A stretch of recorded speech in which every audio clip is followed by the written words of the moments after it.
E aí galera, beleza? Aqui é o Pablo Henrique, desenvolvedor mobile na Fly e educador aqui do Catapulta. E no vídeo de hoje eu venho trazer para vocês um pouquinho sobre SWR. Então se você sabe o que é o SWR ou ainda não, fica comigo até o fim desse vídeo que eu vou te mostrar na prática os benefícios que ele traz para a gente utilizar no nosso dia a dia, nas nossas aplicações, beleza? Então, bora comigo nesse vídeo!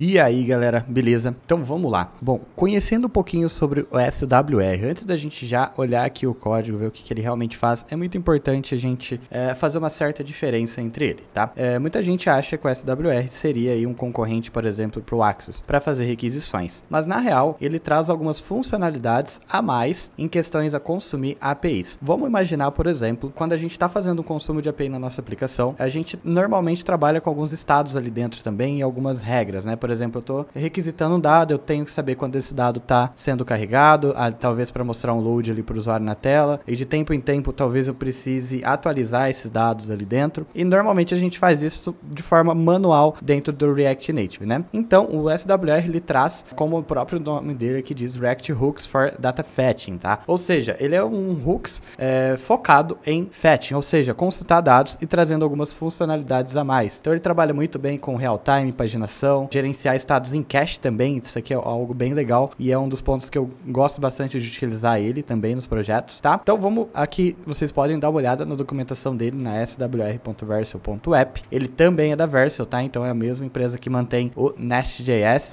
que faz também o SWR, mantém ele. E aqui na documentação ele é bem detalhada, dá pra gente ver aqui como faz a instalação, a configuração, tá? Eu já fiz isso, eu vou mostrar ali na prática, no código pra vocês verem, tá? Então não vou passar a fundo aqui. Aqui ele explica sobre o data fetching, tá? Então, quando a gente utiliza o SWR, a gente fala para ele qual o provedor de fetch ou de consulta que a gente quer utilizar. Então, dá para a gente utilizar o SWR junto com o Axis, que é o exemplo que eu vou mostrar aqui para vocês hoje, tá? Então, dá para a gente utilizar todas as features do Axis ali, toda a parte de interceptors, tá? O que ele oferece para a gente, mas o que o SWR já fornece para a gente nisso de manter o estado ali do que está acontecendo, de reatualizar aquela consulta, entre outras coisas. Então, basicamente é isso que o SWR vai facilitar pra gente e a gente já vai ver na prática, tá? E aí galera, tá curtindo esse conteúdo? Então, antes da gente dar continuidade, já deixa esse like aí se tu estiver curtindo. Também, se você ainda não é inscrito no nosso canal, já se inscreve aí e compartilha esse vídeo com mais pessoas pra gente chegar a muito mais pessoas com esse conteúdo, beleza? E deixa aí nos comentários também, caso tenha alguma sugestão de conteúdo de vídeo que queira ver aqui no canal, beleza? Então, bora voltar ao conteúdo. Só mostrando aqui pra vocês uma parte que eu acho muito legal dele, que é a parte do cache, tá? Então, o SWR, ele trabalha com um cache ali. Então, vamos supor que a nossa aplicação é de um blog, por exemplo, e a gente sabe que esse blog ele recebe atualizações a cada um dia. Então não faz sentido toda hora a gente ficar buscando dados lá do nosso servidor, sabendo que essas informações ocorrem a cada um dia a atualização dela. Então a gente consegue armazenar em cache e deixar uma experiência muito mais legal para o usuário, tá? Então, por exemplo, quando a gente vai buscar esses dados do blog, se a gente utilizar só o Axis, a gente iria lá, bater no servidor, no nosso back-end, pegar as informações e exibir para o usuário. A gente sabe que por mais que pareça rápido isso, acaba levando um tempo. Na experiência do usuário, a gente vai ter um loading ali. Agora imagina que ele já acessou essa aplicação hoje, ele já viu essas informações, toda hora tem esse loading ali para ele. Então é legal a gente ter essa camada de cache. Ou seja, ele acessou uma vez, a gente guardou isso no cache. A próxima vez, a gente pode simplesmente nem precisar bater lá no nosso servidor, simplesmente pegar o que já tem no nosso cache, ou seja, salvo na memória local dele e já exibir para o usuário. Isso acaba sendo muito mais rápido e trazendo uma experiência muito mais fluida para o usuário. E se a gente quiser, enquanto a gente está mostrando dados que está em cache, nesse meio tempo a gente ir lá e atualizar esses dados e depois atualizar para o usuário. Então, normalmente, muitas aplicações hoje utilizam essa estratégia de cache. Então, é muito legal a gente utilizar o SWR, porque praticamente ele já faz isso pra gente de forma muito fluida e muito fácil, tá? Então, tem muitos outros recursos também que eu não vou adentrar aqui, que daria fazer um curso. A ideia é realmente trazer o quanto é interessante a gente utilizar o SWR, tá bom? Então, a gente tem middlewares, ele funciona muito bem com TypeScript. O fetch ali, como eu disse, a gente vai utilizar com Axis. Por padrão, na documentação, ele até mostra aqui ele utilizando o próprio fetch do JavaScript, tá? Mas eu vou utilizar o Axis. Vamos lá. Eu já tô com a minha aplicaçãozinha que eu fiz aqui, tá? Então, eu tenho essa aplicação aqui, praticamente um clone do NetChoice, e eu tô pegando esses dados aqui de uma API, tá? Então, praticamente, antes de tudo, vamos dar uma olhada aqui em service. Eu tenho minha API normal, tá? Sem novidade aqui. Então, para quem não conhece ainda o Axis, a gente tem um vídeo aqui no canal, pode correr aí e dar uma olhadinha, tá? Então, tem aqui, eu criei aqui, e eu já tô apontando pro meu back-end, que nada mais é do que esse arquivo JSON aqui, e ele retorna ali para mim. E daí, o que que eu faço? Eu criei aqui um hook chamado UseSWR. E nesse hook aqui é onde eu faço toda a mágica de quando eu for requisitar algum dado, utilizar já o SWR com o Axios, tá? Sem ter que eu faça isso manualmente em toda a tela quando eu precisar. Eu já tenho um hook para isso. Então, explicando aqui esse hook, eu estou simplesmente importando aqui a minha API, que eu acabei de mostrar aqui com o Axios. Eu tenho aqui uns Default Options, que é do próprio SWR de configurações. E daí sim, e eu tenho essa opção Revalidate on Focus, tá? Por padrão, ela vem como True, ou seja, toda vez que o usuário focar nessa tela, ele vai refazer a validação, ou seja, ele vai revalidar a nossa requisição. Vai lá e vai ver se tem alguma atualização no servidor. Mas não é algo que eu queira agora. Tanto é que se eu abrir o app, abrir de novo, ele vai abrir bem rapidinho aqui pra gente. Vamos procurar ele aqui. NetChoice.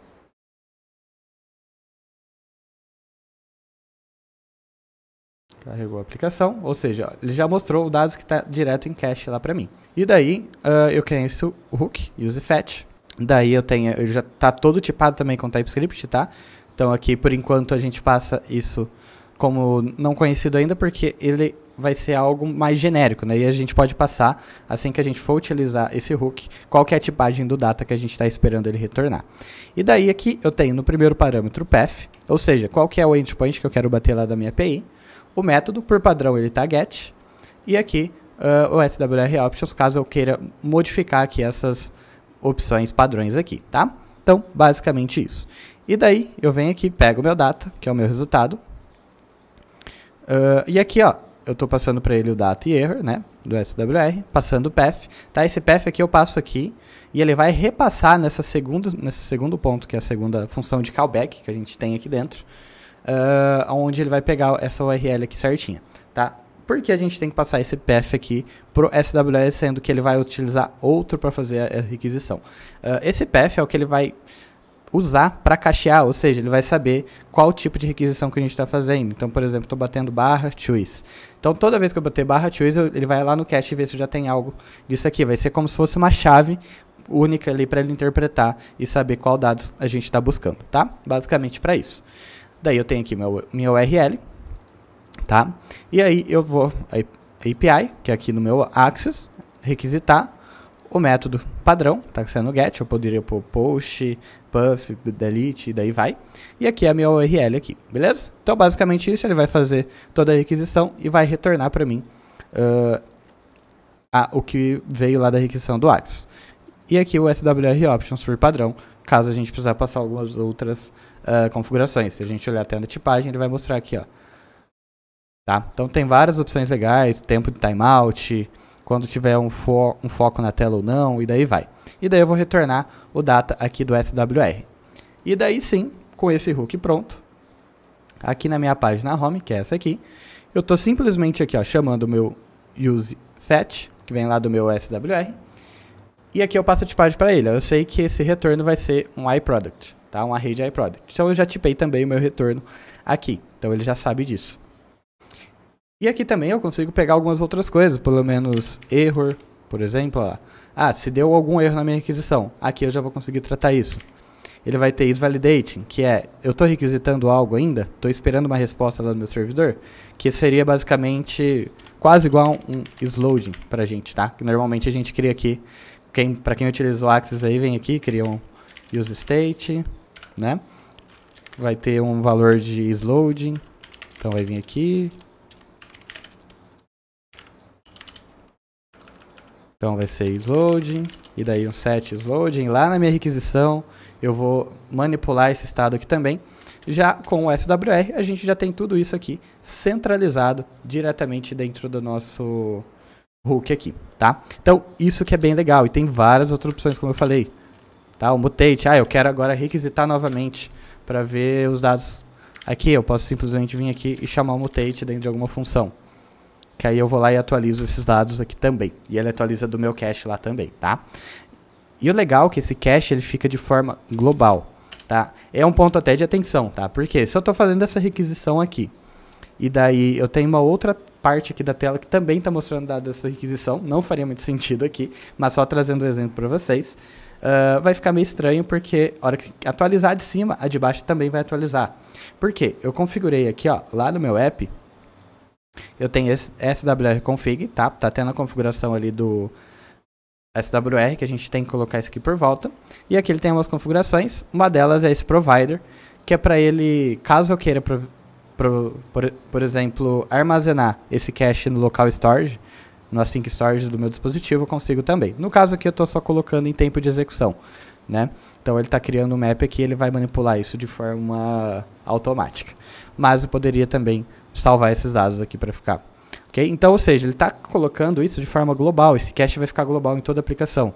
Então vamos colocar no contexto de usuário, vai que eu tenho aqui os dados do usuário em cima, no meio da tela aparece também, no meu rodapé, e eu atualizei esses dados do usuário, cliquei no botão atualizar, por exemplo, lá no meu menu. Nos outros lugares que fez essa requisição do usuário, também vai sofrer uma alteração, porque ele viu que mudou o cache e vai mudar em toda a minha aplicação. Então, talvez você ache que é um problema, eu não queria que atualizasse, que é outro ponto. Mas é o comportamento padrão. Aí tem algumas regrinhas que a gente pode fazer na validação de cache, beleza? Então, basicamente, o SWR ele vem para facilitar e deixar de forma muito mais limpa o nosso código e muito mais direta a forma que a gente consome a API, não tendo que deixar de lado, por exemplo, a utilização do Axis ou algum outro provider que tu utilize para requisitar a API, tá? Tanto é que ele nem faz isso, ele sempre vai precisar de um terceiro, né, digamos assim, um serviço de terceiro, para conseguir consultar isso, beleza? Então, basicamente é isso sobre o SWR, beleza? Então chegamos ao fim, galera. Espero que vocês tenham gostado aí desse conteúdo. Deixem nos comentários mais uma vez o que acharam e qualquer sugestão, beleza? Se inscrevam aí, já dá aquele like caso você não deu ainda e compartilhe com os amigos esse conteúdo, beleza? E nos vemos aí no próximo vídeo.